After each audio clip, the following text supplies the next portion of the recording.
নমস্কার। আরপিবি শিক্ষা জগৎ ইউটিউব চ্যানেলে সকল প্রিয় ছাত্রছাত্রীদের স্বাগত। আজকে তোমাদের পড়ানো হবে কারক ও তার বিভক্তি অনুসর্গ, এই বিষয়ে পড়ানো হবে। এখানে তোমাদের পড়ানো হবে যে কারকে যে বিভক্তিগুলো ব্যবহার করা হয় সেগুলো, আর যে অনুসর্গ ব্যবহার হয় সেই বিষয়গুলি নিয়ে আলোচনা করা হচ্ছে। প্রথমে আমাদের বিভক্তি কী জিনিস সেটি জানার আগে আমাদের দুটি জিনিস জানা উচিত। একটা হচ্ছে শব্দ আর পদ। তাহলে শব্দ কাকে বলে? শব্দ হচ্ছে এক বা একাধিক বর্ণ পাশাপাশি বসে যখন অর্থ প্রকাশ করে তখন তাকে বলা হয় শব্দ। কিন্তু এই শব্দ আর পদ কিন্তু এক নয়, অর্থাৎ শব্দ বাক্যে ব্যবহার করা যায় না। বাক্যে যেগুলো ব্যবহার হয় সেগুলোকে বলা হয় পদ। তাহলে শব্দকে পদে পরিণত করার পর সেগুলো বাক্যে ব্যবহার করা যায়। তাহলে পদ করার জন্য কি দরকার হয়? পদ করার জন্য যে জিনিসটি দরকার হয় বা যে জিনিসগুলো দরকার হয় সেগুলো হচ্ছে বিভক্তি। তাহলে পদ কাকে বলা হবে? পদ বলা হবে বিভক্তিযুক্ত শব্দকে পদ বলে, অর্থাৎ বাক্যে ব্যবহার উপযোগী শব্দকে পদ বলা হয়। অর্থাৎ বাক্যে ব্যবহার উপযোগী করতে হলেই শব্দের সঙ্গে বিভক্তি যোগ করতে হয়। তাহলে বিভক্তি তাহলে কাকে বলা হচ্ছে? বিভক্তি কাকে বলা হচ্ছে? অর্থাৎ শব্দের শেষে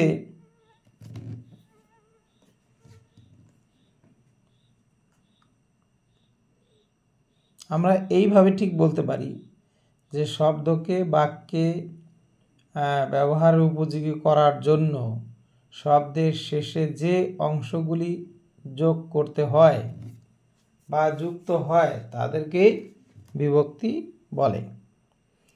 তো এবার এই বিভক্তি অর্থাৎ শব্দ বিভক্তি চিহ্ন, এই শব্দ বিভক্তি চিহ্ন বাংলাতে কেবলমাত্র রয়েছে 5টি। কটি রয়েছে? 5টি। তো এই 5টি কি কি? একটা হচ্ছে এ, কে, রে, তে আর র। এই র আবার হচ্ছে সম্বন্ধ পদের নিজস্ব চিহ্ন। তার মানে এটি কিন্তু কারকের ক্ষেত্রে এই র কিন্তু বিভক্তি নয়। তাহলে আরেকটি বিভক্তি তাহলে কি রয়েছে? যেটিকে বলা হয়েছে শূন্য বিভক্তি। কি বলা হয়েছে তাহলে? শূন্য বিভক্তি। এই শূন্য বিভক্তি একটি বিভক্তি। তাহলে বাংলা ভাষায় আমরা দেখতে পাচ্ছি যে বিভক্তির সংখ্যা বড়ই অভাব বা খুবই কম। তাহলে এই অভাব পূরণ করা হয় কি দিয়ে? এই অভাব পূরণ করার জন্য একটি পন্থা আবিষ্কার করা হয়েছে বা একটি পথ অবলম্বন করা হয়েছে, যাকে বলা হয়েছে শূন্য বিভক্তির প্রয়োগ। সেই অভিনব আবিষ্কার বা শূন্য বিভক্তির প্রয়োগ, এটি হলো অভিনব আবিষ্কার। শূন্য বিভক্তি বলতে কি বুঝবো আমরা? শূন্য বিভক্তি বলতে বোঝায় যে কোনো একটি পদ বাক্যে ব্যবহার করা হচ্ছে, সেটি দেখতে শব্দ মনে হচ্ছে কি বললাম তাহলে? তোমাদের যদি সিম্পলভাবে বলা হয়, সাধারণভাবে বলা হয়, তাহলে হচ্ছে বাক্যে ব্যবহার করা হচ্ছে, কিন্তু সেখানে আমরা দেখতে পাচ্ছি এটি একটি শব্দ, কিন্তু শব্দ তো বাক্যে ব্যবহার করা যায় না।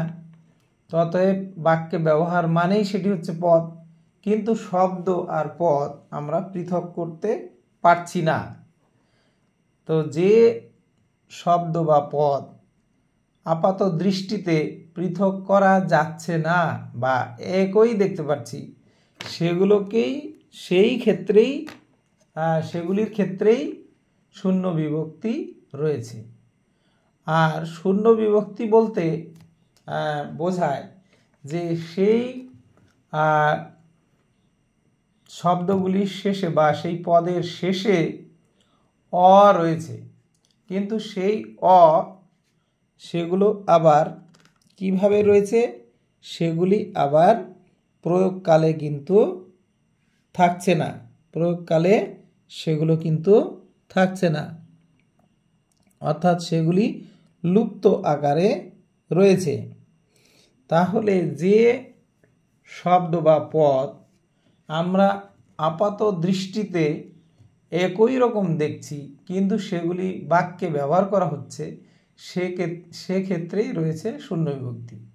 আর এই শূন্য বিভক্তি বলতে আমরা ধরে নিব সেই পদের মধ্যে অবিভক্তি রয়েছে, অবিভক্তিকেই বাংলা ভাষায় শূন্য বিভক্তি বলা হয়েছে। যেমন একটা উদাহরণ যদি দেওয়া যায়, তাহলে আমরা এরকমভাবে ধরে নিতে পারি, যেমন এমন কত মণি পড়ে আছে চিন্তামণির নাচ দুয়ারে। আমরা এত কঠিনটা না ধরে আমরা যদি সহজ করে বলি যে কি বলি যে কত মণি পড়ে আছে রাস্তায়, তার আমরা ছোট্ট করে একটি সেন্টেন্স করলাম, কত মণি পড়ে আছে রাস্তায়।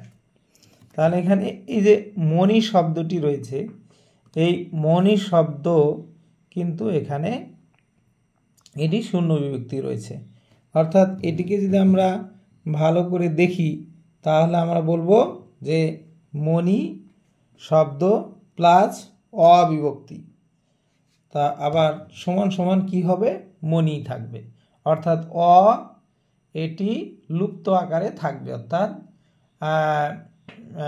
থেকেও না থাকার মতো থাকবে, অর্থাৎ এই পদের মধ্যে রয়েছে ঠিকই, কিন্তু সেটি শূন্য অবস্থায় রয়েছে। তাহলে এই ধরনের যে পদ হয়, সেই পদের ক্ষেত্রেই শূন্য বিভক্তিগুলো রয়েছে। তাহলে বাংলায় আমরা দেখছি যে কয়েকটি বিভক্তি রয়েছে, বিশেষত 5টি বিভক্তি রয়েছে, এ, কে, রে, তে, আছে র, কিন্তু র যেহেতু এটি হচ্ছে সম্বন্ধ পদের নিজস্ব চিহ্ন, তার মানে এছাড়াও তাহলে আরেকটি রয়েছে, সেটি হচ্ছে শূন্য বিভক্তি। এই কয়েকটি বিভক্তি রয়েছে, তাছাড়া এই যে অল্প কয়েকটি বিভক্তি রয়েছে, এছাড়া যে বাংলার বিশাল যে ব্যবহার বা সেই অভাব পূরণ করার জন্য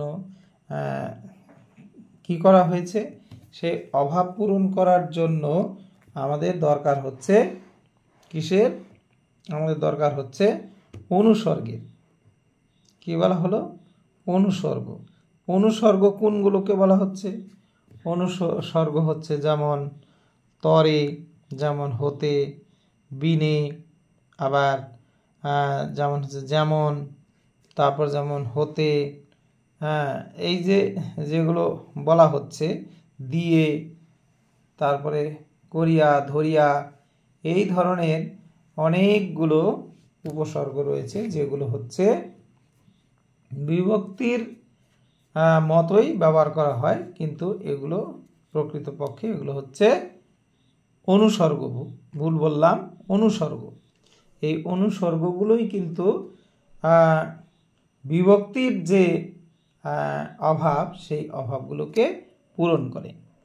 আবার এই অনুসর্গগুলো আমাদের মনে রাখতে হবে যে এই অনুসর্গগুলো সবসময় কিন্তু যে বিশেষ্য বা বিশেষণের পরে ব্যবহার করা হয়। তাহলে কি বলা হলো যে বিশেষ্য বা বিশেষণের পরে এগুলো ব্যবহার করা হয়। যেমন এখানে রয়েছে, যেমন আমরা যদি বলি ওপারা হতে আয় মায়ে ঝিয়ে, এখানে বইতে সাধু ভাষায় রয়েছে, আমরা সেটাকে চলিত ভাষায় করে বলছি যে ওপারা হতে আয় মায়ে ঝিয়ে। এখানে যে হতে, এটি কিন্তু হলো অনুসর্গ, তাহলে ওপারা তারপরে কিন্তু বসেছে। আবার যদি আমরা দেখি যে গ নাম্বারে রয়েছে কার তরে তুই কাদিস মাসি, তাহলে এখানে কার, এটি হচ্ছে মানে সর্বনাম, আর তরে এটি হচ্ছে এখানে অনুসর্গ, তাহলে সর্বনামের পরে বসেছে। আবার যদি খ নাম্বারে দেখি বিনে শ্রীহরি কেমনে করি, বিনে শ্রীহরি কেমনে করি নয়নবাড়ি বর্ষণ সংবর্ষণ, তাহলে এখানে কিন্তু বিনে এটি কিন্তু উপসর্গ, কিন্তু এটি কিন্তু শ্রীহরি এই বিশেষ্য পদের আগে বসেছে। তাহলে আমাদের কিন্তু মাথায় রাখতে হবে যে অনুসর্গ বেশিরভাগ ক্ষেত্রেই বিশেষ্য ও বিশেষণের পরে ব্যবহার করা হলেও কতিপয় ক্ষেত্রে বা কিছু কিছু ক্ষেত্রে বা বিশেষ ক্ষেত্রে বা বিশেষ্য বা সর্বনাম বা বিশেষণের উপরে জোর দেওয়ার ক্ষেত্রে কখনো কখনো অনুসর্গ প্রথমেও ব্যবহার করা হয়। তাহলে আমরা কিন্তু এই অনুসর্গ আর হচ্ছে বিভক্তি, এগুলো কিন্তু আমরা মোটামুটি বুঝতে পারছি। তো এবারে আমরা যদি বলি যে অনুসর্গ তাহলে কাকে বলা হবে, অনুসর্গ তাহলে কাকে বলা হবে, তাহলে এখানে সুন্দর করে তুলে ধরা হয়েছে যে যে সকল অব্যয় বিশেষ্য বা সর্বনাম পদের পরে পৃথকভাবে অবস্থান করে শব্দ বিভক্তির কাজ করে তাদেরকে অনুসর্গ বা পরসর্গ বা কর্ম প্রবচনীয় বলে।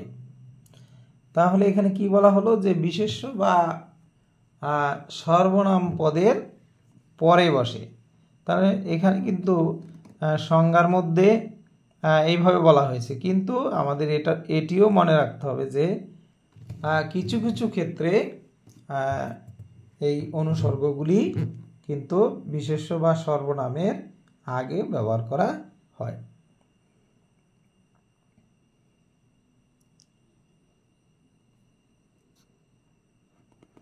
তাহলে আমরা বিভক্তি ও অনুসর্গ এগুলো কিন্তু আমরা সংক্ষেপে জানলাম। তো এইটুকুই যদি আমরা মনে রাখি, আরও যদি আর একটু ভালোভাবে আমরা বিষয়টাকে ভাবি, তাহলে এইরকমভাবে আমরা বলতে পারি যে তাহলে বিভক্তি ও অনুসর্গ এই দুইয়ের মধ্যে তফাৎ কি। তাহলে আমরা এইভাবে বলতে পারি যে বিভক্তিগুলির কোনো নিজস্ব অর্থ নেই, অর্থাৎ এগুলো শব্দের শেষে যুক্ত হয়, এগুলোকে আলাদা করে মানে ব্যবহার করা হয় না। কিন্তু অনুসর্গ এগুলো কিন্তু শব্দের পরে আলাদাভাবে বসে, এদেরও নিজস্ব অর্থ রয়েছে। তাহলে আমরা এই বিষয়টি জানলাম। তাছাড়া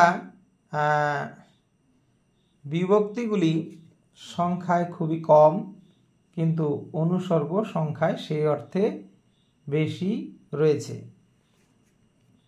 আর বিভক্তি কারকের সংখ্যা নির্ণয় করে এবং বাক্যে ব্যবহারের উপযোগী করে তোলে। আর অনুসর্গ এটি কিন্তু কি করে, এটি কিন্তু বাক্যকে সমৃদ্ধ করে, বাক্যকে আরও সমৃদ্ধশীল করে তুলতে সাহায্য করে। আর এই অনুসর্গগুলিও বিভক্তির মতোই কি করে, সাহায্য করে।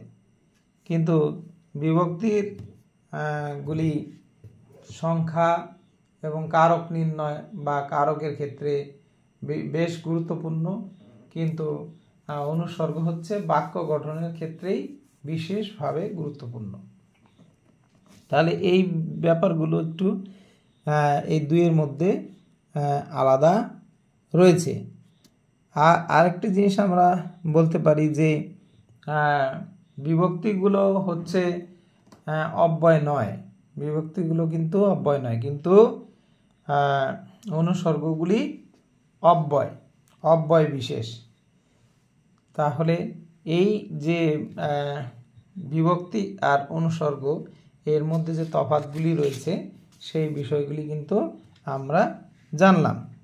তাহলে এটুকুই যদি আমরা মনে রাখি তাহলেই কিন্তু আমাদের বিভক্তি ও অনুসর্গ এই বিষয়টি আমাদের স্পষ্ট হয়ে যাবে। তাছাড়াও আরও একটি বিষয় রয়েছে, সেটি আমরা এর পরের ক্লাসে জানব। তারপরে আমরা ধীরে ধীরে কারকের বিষয়ে প্রবেশ করব। এছাড়া যে বিষয় রয়েছে সেটি হচ্ছে কি, সেটি হচ্ছে যাকে বলা হয়েছে বিভক্তি চিহ্ন ও নির্দেশক। এই বিভক্তি চিহ্ন ও নির্দেশক এই বিষয়টি এর পরে বা অনুসর্গ ও নির্দেশক দুটি ক্ষেত্রেই রয়েছে। এই বিষয়টি তোমাদের এর পরের ক্লাসে আরও বিশেষভাবে আলোচনা করা হবে। আজকের ক্লাস তাহলে এখানেই রাখা হচ্ছে। তোমরা সবাই ভালো থাকবে। ক্লাস মনোযোগ দিয়ে শুনলে নিশ্চয় তোমরা বিষয়গুলি বুঝতে পারবে। আর অবশ্যই তোমরা ভালোবেসে এই চ্যানেলকে সাবস্ক্রাইব করবে, তাহলে তোমাদের আরও নতুন নতুন পড়া দ্রুততার সঙ্গে পেয়ে যাবে। কোনো জায়গায় বুঝতে অসুবিধা হলে নিশ্চয়ই কমেন্ট করে জানাবে, চেষ্টা করব সেই জায়গাগুলোকে আরও সুন্দরভাবে সুস্পষ্টভাবে বুঝিয়ে দেওয়ার চেষ্টা করব। তাহলে আজকে ক্লাস এখানেই রাখছি। সবাই ভালো থাকবে।